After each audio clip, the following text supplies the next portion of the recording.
요아스가 제사장들에게 이르되 여호와의 성전에 거룩하게 하여 드리는 모든 은, 곧 사람이 통용하는 은이나 각 사람의 몸값으로 드리는 은이나 자원하여 여호와의 성전에 드리는 모든 은을 제사장들이 각각 아는 자에게서 받아들여 성전의 어느 곳이든지 파손된 것을 보거든 그것으로 수리하라 하였으나 요아스 왕 제23년에 이르도록 제사장들이 성전의 파손한 데를 수리하지 아니하였는지라. 요아스 왕이 대제사장 여호야다와 제사장들을 불러 이르되 너희가 어찌하여 성전의 파손한 데를 수리하지 아니하였느냐? 이제부터는 너희가 아는 사람에게서 은을 받지 말고 그들이 성전의 파손한 데를 위하여 드리게 하라. 제사장들이 다시는 백성에게 은을 받지도 아니하고 성전 파손한 것을 수리하지도 아니하기로 동의하니라. 아멘.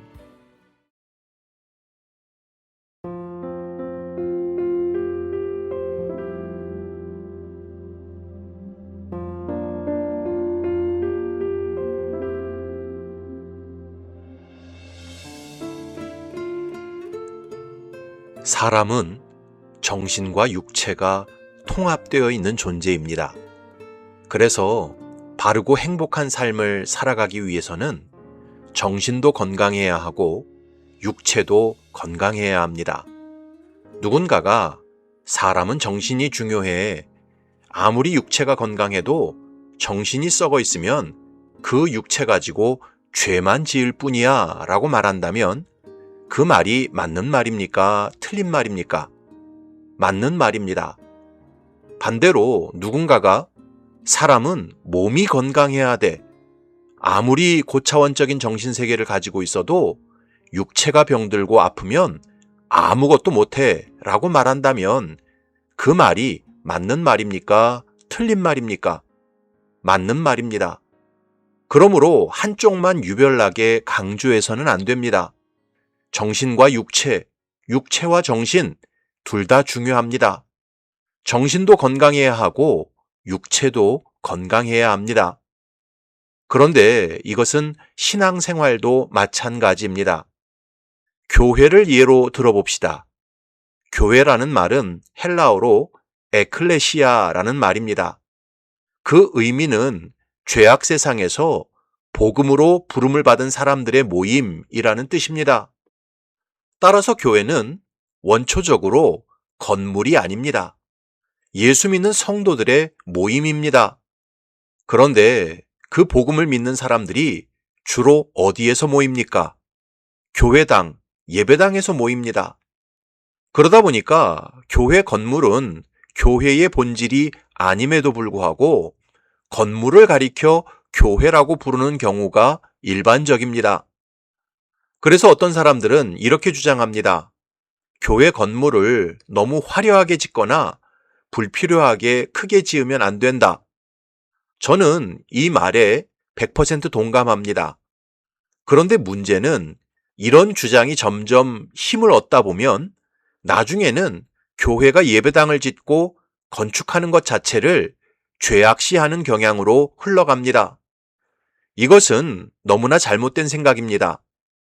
사람이 정신도 건강하고 육체도 건강해야 하는 것처럼 교회도 예수님을 믿는 성도들이 복음적인 삶으로 변화되는 것도 중요하지만 동시에 성도들이 함께 모여서 예배하고 기도하고 가르치고 교제할 수 있는 건물과 시설을 잘 갖추는 것도 중요합니다.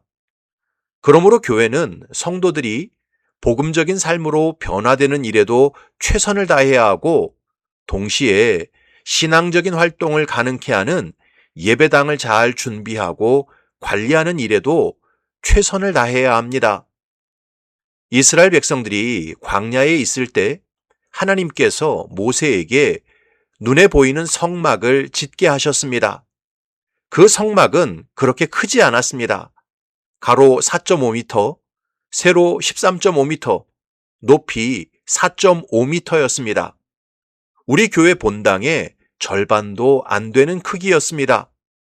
그 성막을 중심으로 이스라엘 백성들은 진을 편성했고 하나님과 교통하며 하나님의 인도를 받았습니다. 여러분, 하나님은 눈에 보이지 않으시는 영이십니다. 하지만 눈에 보이는 그 성막에 임재하셨고 그 성막을 지극히 거룩하게 하셨습니다. 또한 예루살렘 성전도 마찬가지였습니다. 솔로몬이 지은 예루살렘 성전의 크기는 너비 9m, 길이 27m, 높이 13.5m였습니다. 우리 교회 건물 전체 크기와 비슷했습니다. 그런데 온 땅에 충만하신 하나님께서, 영이신 하나님께서 눈에 보이는 그 작은 예루살렘 성전을 항상 주목하셨고 이스라엘 백성들의 신앙 구심점으로 삼으셨습니다. 무슨 뜻입니까? 눈에 보이지 않는 하나님을 경외하는 신앙도 중요하지만 눈에 보이는 성막과 성전을 잘 관리하고 유지하는 것도 중요하다는 뜻입니다. 이처럼 신앙생활은 내용과 형식이 함께 가야 합니다. 복음적인 삶으로 변화되는 것이 신앙의 내용이라면 예배당 안에서 활동하는 것은 신앙의 형식입니다. 이 두 가지는 언제나 함께 잘 어우러져야 합니다. 오늘 본문에 보면 요아스 왕이 제사장들에게 여호와의 성전을 수리하라고 명령했습니다. 4절과 5절을 보면 요아스가 제사장들에게 이르되 여호와의 성전에 거룩하게 하여 드리는 모든 은, 곧 사람이 통용하는 은이나 각 사람의 몸값으로 드리는 은이나 자원하여 여호와의 성전에 드리는 모든 은을 제사장들이 각각 아는 자에게서 받아들여 성전의 어느 곳이든지 파손된 것을 보거든 그것으로 수리하라 하였으나. 여러분, 요아스가 왕이 되기 전에 아달랴가 6년을 통치했습니다.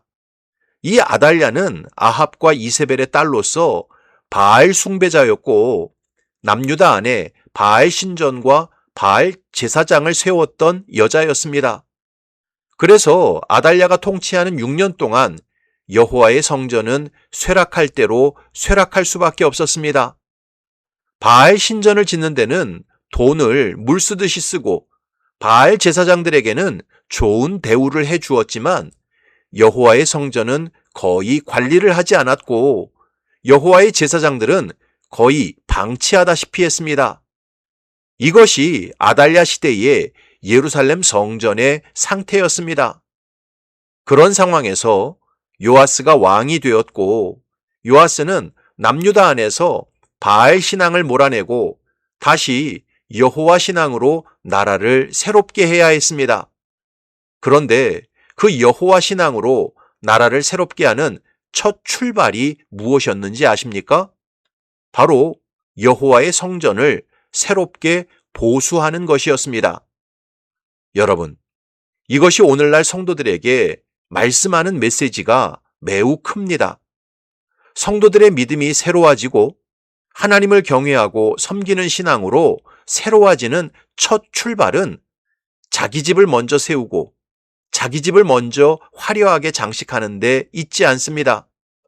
먼저 주님의 몸된 교회를 든든히 세우고 쇠락한 곳을 보수하고 깨끗하게 청소하는 데 있습니다. 이것이 참된 신앙을 가진 성도들의 모습입니다. 이것을 학개서에서 분명히 말씀하고 있습니다. 여호와의 말씀이 선지자 학개에게 임하여 이르시되 이 성전이 황폐하였거늘 너희가 이때에 판벽한 집에 거주하는 것이 옳으냐? 그러므로 이제 만군의 여호와가 이같이 말하노니 너희는 너희의 행위를 살필지니라. 너희가 많이 뿌릴지라도 수확이 적으며 먹을지라도 배부르지 못하며 마실지라도 흡족하지 못하며 입어도 따뜻하지 못하며 일꾼이 삭슬 받아도 그것을 구멍 뚫어진 전대에 넣음이 되느니라. 만군의 여호와가 말하노니 너희는 자기의 행위를 살필지니라. 너희는 산에 올라가서 나무를 가져다가 성전을 건축하라. 그리하면 내가 그것으로 말미암아 기뻐하고 또 영광을 얻으리라. 여호와가 말하였느니라. 학계 당시 하나님의 성전은 매우 황폐한 상태에 놓여 있었습니다. 그러나 이스라엘 백성들은 호화로운 주택에서 살고 있었습니다. 하나님께서는 그런 이스라엘의 행위를 가증하게 보셨습니다. 그래서 그들의 모든 수고와 노력을 물거품이 되게 만드셨습니다. 여러분, 우리가 진정 하나님을 나의 왕으로 모시고 예수님을 나의 구주로 모셨다면 내 집을 장만하는 게 먼저가 아니라 하나님의 집을 장만하는 게 먼저입니다. 내 집을 청소하는 게 먼저가 아니라 하나님의 교회를 청소하는 게 먼저입니다. 내 집이 아름답고 편안해지는 게 먼저가 아니라 주님의 몸된 교회가 아름다워지고 편안해지는 게 먼저입니다. 그런 자세로 하나님을 섬기는 신앙이 참된 신앙이고 그런 성도들이 모인 교회를 하나님께서 축복하십니다. 한국교회에서 이름만 대면 다 아는 어떤 목사님은 타교회 부흥 강사로 초빙받아서 갔을 때 그 교회가 너무 지저분하고 쇠락해 있으면 설교도 안 하고 그냥 짐 싸서 돌아와 버리셨습니다. 왜 그렇게 하셨느냐?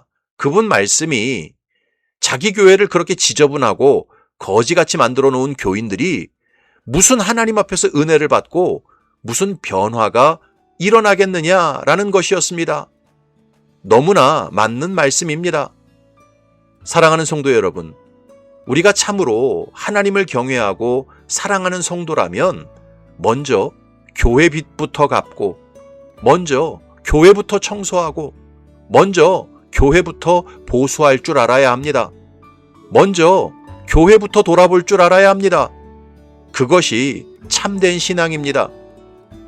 바라기는 저와 여러분들이 주님께서 핏값으로 세우신 교회부터 먼저 돌아볼 줄 아는 참된 신앙인이 되시기를 주님의 이름으로 축원합니다.